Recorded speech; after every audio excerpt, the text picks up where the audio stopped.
Hey guys, so it's JuneDeForce day 15 and today I'm doing an AskFleur video, as you might be able to tell from the title. And today I decided to theme it around YouTube. And yeah, I've picked out 5 questions that I wanted to answer and let's get going. So, first of all, Regitse asks, what program do you use to edit your beauty videos? I actually use iMovie. I still use iMovie. I've used iMovie since the very beginning. I did have a brief kind of dabble into Final Cut Pro, but at the end of the day, like, I just really didn't need anything that technical for what I'm doing editing wise, and I went back to iMovie because it's a lot quicker to kind of get your videos out, especially when I'm doing vlogs and you're doing one every day. Doing them on Final Cut Pro, it just takes ages and ages. And I did get another question as well, which I'm going to kind of bundle in with this one, is what camera do you film on? I film on a Canon 60D, and my vlogs I film on my iPhone. I'm thinking about changing that to a handheld camera. I do have a small handheld camera that I used to use for vlogs, and I have like a video camera, but I get really frustrated with the small one because it just goes in and out of focus, so I might be changing to a new one if I can. I believe there's like a really popular one that's like £80, so I might invest in that at some point. So let me know what you guys think if you want an improvement in the quality of my vlog videos. Okay, so number 2, MXA123 asks, if you could change one thing about YouTube, what would it be? Definitely 100% the uploading time. I don't live in a city, so my internet connection isn't the fastest, but if I upload a video in 1080p HD and it's longer than 10 minutes, it'll probably take about 7 or 8 hours to upload, and it just slows the whole internet connection down even further for the rest of the day. So yeah, the uploading time is just crazy, and there's also a few bugs as well that kind of come around from time to time that are irritating, but you know, you kind of get over that. I wish the uploading time would be faster, but I know that's kind of all like on my side of things with the internet, but that's my main problem with it. So number 3, Becca asks, what are your top 10 tips for someone who is just starting a channel? And I got a lot of questions like this, kind of, what would you say to somebody who is starting a channel? How do you get successful on YouTube? Do you have any tips for me as a new YouTuber and things like that? So I've done the top 10 one because I thought it would be kind of most applicable to everybody. There might be something that everyone can take out of it if you have your own YouTube channel. Number 1, don't worry too much about it being perfect in the beginning, because I know, like, from my experience at least, it's all such a learning process. I've learned so much since I started making YouTube videos, and I still think I know very little compared to a lot of YouTubers. But if you worry too much about the editing, the quality of your videos and things like that right at the beginning, it will just be a barrier to you putting up your first video. And I think it's very much like jump in and do your first video, rather than worry too much about the smaller details. Number 2, start with something you're comfortable with, and by this I mean a video that isn't too daunting. Sometimes makeup tutorials can be quite daunting to film.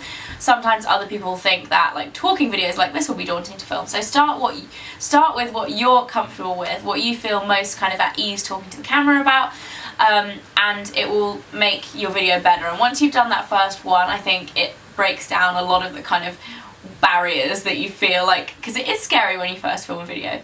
So do something that you're most comfortable with to start off with. Number 3, sign up to Twitter, Instagram, Blogger, etc. with your username. So decide on a name and sign up to all of the social media platforms that you might want to use, even if you don't want to use them then, because if they then get taken up in the future, you'll be really gutted that you can't have your Twitter name or whatever. So that would definitely be a tip. Number 4, make friends. I actually did this really early on, and I met up with a few other YouTubers. I met Ingrid really early on when we both started out. It's so good to have somebody who's kind of at the same stage as you. So get chatting to like other new YouTubers, and you can teach each other so much as well in terms of how to do videos, what to do, when to do things like that. It just really, really helps, and just to share knowledge, because there's no kind of guidebook for YouTube, and there's no real kind of lines which you're meant to follow, so it's good to have friends who are going through the same thing as you. Number 5, take a break if things get too much. Now, I've said this because I know from my experience that it's really easy to get kind of wrapped up in the whole YouTube world and kind of let it take over your life, and sometimes if things get too much, if you're getting negative comments, if you just are tiring yourself out staying staying up late until like 2 in the morning editing. Just take a break, take a step back, even if it's just for a couple of days, even if it's for a couple of weeks, and just kind of reassess everything, and you will feel so much better. Because I know sometimes if you just keep on overdoing it, you just get really upset and tired. So sometimes it's good just to take a step back, and usually you come up with your best ideas when you do that as well. So take a step back and kind of reassess things every now and again. Number 6, remember the positives. This is kind of related to negative comments, and I did get a lot of questions about negative comments sent to me as well for this video. Sometimes you have to remember that for every negative comment there will be so many positive comments, and you have to remember as well that people being negative shout so much louder than people being positive. So one negative comment can really get you down and like kind of ruin your day in a way, but if you think about it compared to the amount of people that say nice things, then that should always kind of cheer you up, if you know what I mean. Like, you have to kind of put it into perspective sometimes. Number 7, be yourself.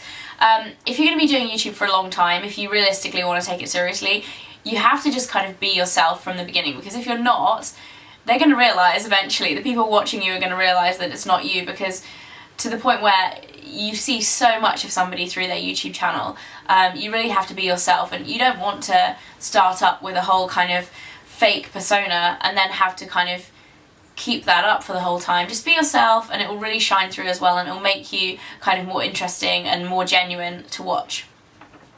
And then 8, 9 and 10 are my general tips that I say to everybody whenever they ask me my top tips for doing YouTube. Number 8 is be consistent. If you're going to do 3 a month, spread them out. You don't want to be doing like 3 all at once and then not do any for 2 months. You need to be consistent, even if it means pre-filming things, having a day filming every month and uploading a video a week.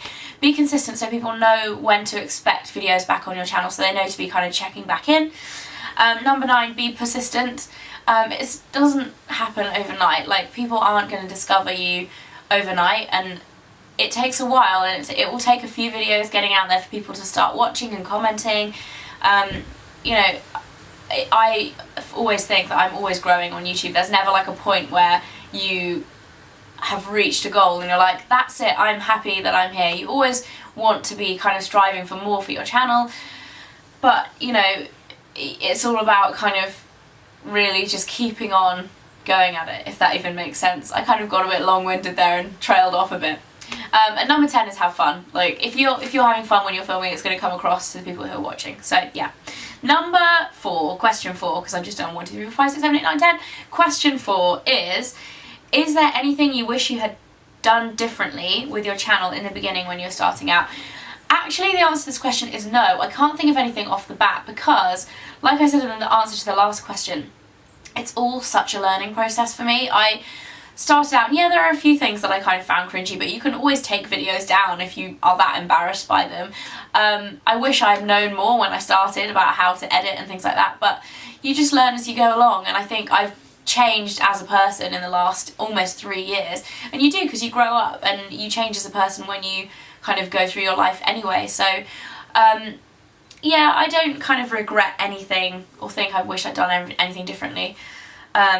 As far as I can remember. I mean, there might be a few things like, oh, I wish I hadn't made that one particular video, but in terms of like the general direction that I started out in, I've stayed pretty much the same in terms of where I want to go now. Rachel asks, how did you come up with the name Fleur De Force? I actually wanted my name in it, so I wanted Fleur in it, but I did initially want Fleur de jour, so like a daily kind of like Fleur every day kind of thing, and that was taken, so I was just playing around with Fleur de, because obviously Fleur is French. I wanted to kind of stick on the French theme, and I went with Fleur De Force. I think I quite like the alliteration with the F's as well. Apart from that, I don't really know, it just popped into my head when I was thinking of a username, and I really like how you can kind of change it up and do like, this channel is Fleur De Vlog instead of Fleur De Force, and this is like obviously JuneDeForce. I like how you can change the names and it will still be kind of recognisable. So yeah, that's the story behind Fleur De Force. And then finally, an extra question that is not related to YouTube, and I thought I would just answer it now because I've been getting lots of questions about it. Stephanie Marina asks, are you going to do a meetup in LA for iMats? I'm not doing a specific meetup, but I will be at IMATS LA. If you're going to be there, I'm going to be there on Saturday. I'm not sure of the exact times, but I'm pretty sure it will probably be like midday to early afternoon, so from say 11 onwards. I'll be tweeting throughout the day and I'll let you know like within the couple of days before exactly what times I'm going to be there. I'm going to be there with Tanya, Jim, Mike's coming too, Ingrid, I think Nikki's coming. So there'll be a whole bunch of us there, and definitely come up and say hi if you are going to LA IMATS. I'd love to meet anyone who is watching. And that is about it for today. I hope you guys had a great day, and I'll see you tomorrow. Bye!